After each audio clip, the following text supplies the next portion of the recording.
Hey folks, Johnny G here with a video on echo coding for my students, for my cardiac sonographer students at St. Philip's College in San Antonio. Speaking of San Antonio, you can hear we're out on a nice beautiful day here, and you can hear the lawnmower in the background. Oh well. All right, so we're going to talk about the echo coding as it pertains to the cardiac sonographer and other professionals, as well as how professional coders look at it and medical coders look at it. I'm here with Kim, who's a medical coder, licensed medical coder. And Kim, tell us about what is a licensed medical coder? I am a certified professional coder, and I received my credentials from AAPC, which is the American Association for Professional Coders. The course I took was about a year long, and I use a diagnosis book, and also this is my book for CPT codes, which is procedure codes. It's pretty thick. I'm a cardiac coder, so all of this is just what I need for my cardiac coding. Of course, there are electronic versions that we use as well, but that just gives you an idea how thick the books are. Oh, yeah. Yes. Okay, yeah, a lot of work goes into that. The stuff that we don't see, and when we do, we submit an echo. And let's talk about the main codes that go into doing an echo. So there are two main codes that you can use for echoes. There's a complete echo, which is 93306, and a complete echo needs to contain 9 elements, and I'll go into that in just a moment. The limited echo is a 93308. So the complete echo, the 93306, always includes spectral color flow Doppler, and it also includes 9 elements that must be documented, and I'll talk about that more in just a moment. The limited echo is used, usually the physician wants to know of one specific body area. There's something he wants you to hone in on. That's a real big clue that that's going to be a limited echo of just looking at a couple things. Okay. Let's talk about what are those 9 elements you're talking about? So as a coder, when I look at an echo, the first thing I want to do is make sure that these 9 elements are included. I want to see these items, and it does not have to have findings. You can say if the body habitus did not allow you to get a good visual of it, you can say not well visualized. And I will check that off as included. So these 9 elements are the left atrium, the right atrium, the left ventricle, the right ventricle, the aortic valve, the mitral valve, the tricuspid valve, the pericardium, and all of the adjacent portions of the aorta, the inferior vena cava, pulmonary artery, vein, etc. Also, I see all the time that the pulmonary valve is evaluated, but that is not included in the 9 elements. So if for some reason the pulmonary valve is not included, it still will be a complete echo. Okay. So you're probably wondering, why do I care about these 9 elements and whether it is a complete echo or a limited echo? And as the tech, you have a lot to do with the doctor's reimbursement. You might not realize that, but you do. So say the doctor orders a complete echo and you leave off the aortic valve, which is a popular one that gets left off. That means that me as a coder, when I get this, I'm going to do what is called down coding. I'm going to look at this as a limited echo. The complete echo is worth a higher reimbursement than a limited echo. So that's called down coding. That's taking less. It will be worth less reimbursement as a limited echo. So even if they just mention, if I take one picture of that left atrium and they just mention it, like left atrium looks great and looks fine, that's enough as long as they mention it in the report. But if I accidentally forget the left atrium and no one comments on it, because how could you, then unfortunately the whole thing is downgraded. That's correct. Yes. That must be very frustrating at times for people that said, "Hey, we did a complete echo on somebody here. Why are you downcoding?" And you're like, "Well, one of the 9 elements is not mentioned. It may be in there, but it's not mentioned or commented on." And some doctors are paid based on RVU, and that's a relative value unit.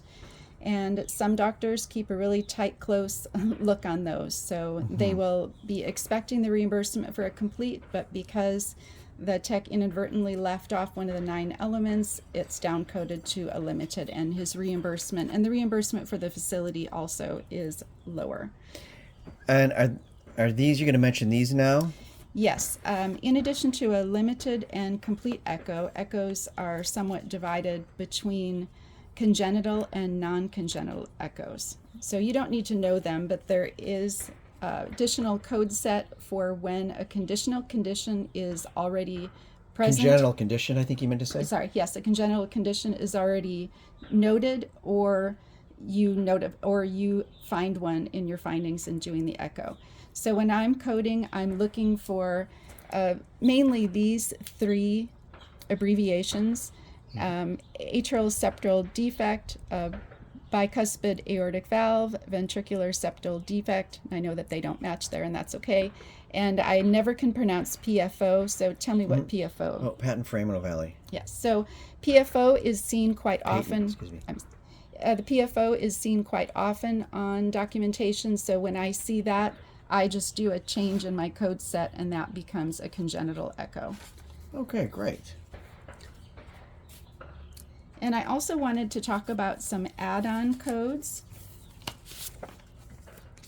So whether it is a limited, remember at the beginning I said that a complete echo includes the spectral color flow Doppler. Yes. So if it was a limited echo or a congenital echo, these would need to be added on for reimbursement to occur. And you don't need to know the codes or anything, just please remember that congenital, you'll have to definitely note that spectral color flow mapping was used. Excuse me? I don't need to see any findings there. It can even just be in the title of the echo. But I do need to see spectral color flow mapping to add that to a congenital or a limited echo. Now, for us, when we bill or write up a report on an echo, a lot of times we just check boxes, and I'm assuming we don't check these numbers. Or maybe they'll pop up, but we're not so concerned about these actual numbers. For us, it's just a check mark that says we use color Doppler, etc. And yeah, the takeaway here is just if you do spectral color flow mapping, you just want to make sure that it is noted on the report. No right. findings are required. Absolutely. Okay. What else would you like to say? So there are a couple of other add-ons that you can add on to any echo, whether it's limited, complete, or a congenital echo. And this first one is Myocardial Strain. It's a 93356, and this is used most often in patients who have had or are currently going through chemotherapy. And all these numbers here, these are diagnosis codes, which you don't really need to know, but just understand that there are limited diagnoses that allow myocardial strain to be covered. And when you're dealing with a cardiac practice, most often the facility will be under Medicare rules for all patients, not just those under Medicare. It's usually a lot easier for the facility, so this is a Medicare rule. These diagnoses, Medicare says if a patient has one of these diagnoses, they will reimburse for 93356. And the second one is 3D. So 3D is 76376. So when I'm coding, if I see that you have noted strain, and strain also can be noted on the documentation simply as GLS. And tell me Global what, strain. Mm-hmm. And so I'm also looking for GLS. I'm looking for the other one. I'm looking for 3D. So 3D is very tricky to get reimbursed. As you can see, I've highlighted here, you don't really need to know exactly what this says, but for the cardiac patient, there is one diagnosis that covers 3D. If any other diagnoses is there, it is not covered. So, Okay. and this is abnormal findings for a diagnostic imaging of the heart and coronary circulation. So it's kind of vague, but I rarely see this diagnosis. And I'm mentioning this because we've had a problem at my current job where the tech will say, oh my gosh, this particular patient, I can't really see this well enough. I want to do a 3D, or this patient would benefit first through strain. So now you kind of know that they might not be reimbursed if you add those on. So my advice would be sticking to what the physician orders and only doing strain or 3D if that is on your order. Okay. Are all these reasons for 3D right here? They are, but Okay. only this one correlates with the heart. Oh, I see. So This is for a kidney, and they've got multiskeletal system. these are for maybe another kind of sonographer, general sonographer might do this, not a so this is Yes. a cardiac centric one. Okay. 3D, Interesting. 3D can be added on to many different specialties and many different I tests. see. So that's why this is in pink. It's the cardiac one. Okay. Great. So, All right. So let me talk a little bit about how that affects reimbursement.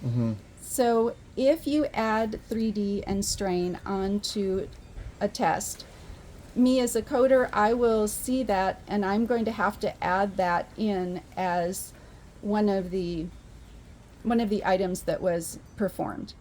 And so I'm going to add that, and I'm going to see, well, this patient doesn't have any of the diagnoses, so I'm adding it purely because I must do that as a professional. I have to code what I see. So this will more than likely, it takes extra time for me to add the diagnosis codes, and then when it goes to billing, it's going to get to the payer, and the payer is going to say, well, this does not meet requirements, and they're going to deny it. It'll come back as a denial, and another team will have to work through those denials. So it just adds a lot of time in getting the covered parts of the claim paid.